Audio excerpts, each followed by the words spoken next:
that. The murder of George Floyd under the knee of a police officer 1 year ago produced calls for reform to state laws that govern how officers train and interact with the public. Well, in Florida, a watershed or watered down version of police reform passed both houses, and the governor has yet to decide whether to let it become law. Now, even if it does, NBC6 investigator Tony Pipitone found that it won't change much here in South Florida.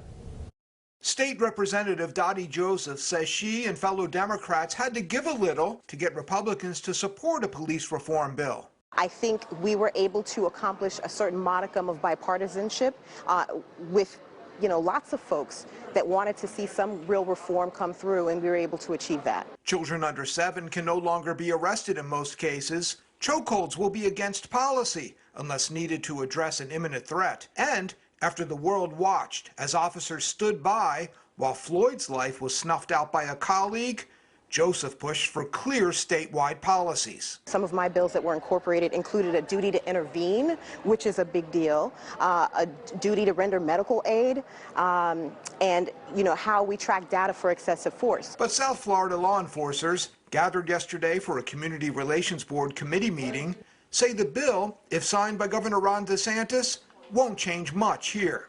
It's so weak, says the CRB's director, she doesn't count Florida among more than 30 states that passed true police reform. Of the 39, Florida is not one of them. But Florida did pass a bill. Why don't you consider it reform?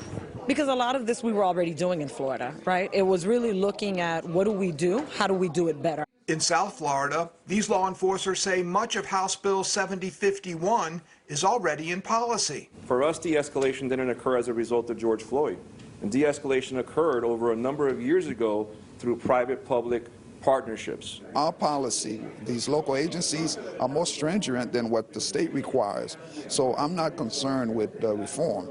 I consider myself one of the reformers. But considering the hurdles police reform faced in the GOP-dominated legislature, State Rep Joseph said it's a good first step. The bill accomplished a lot. Now, is it everything that we wanted? No. Is there a lot more that could have gone into that? Absolutely.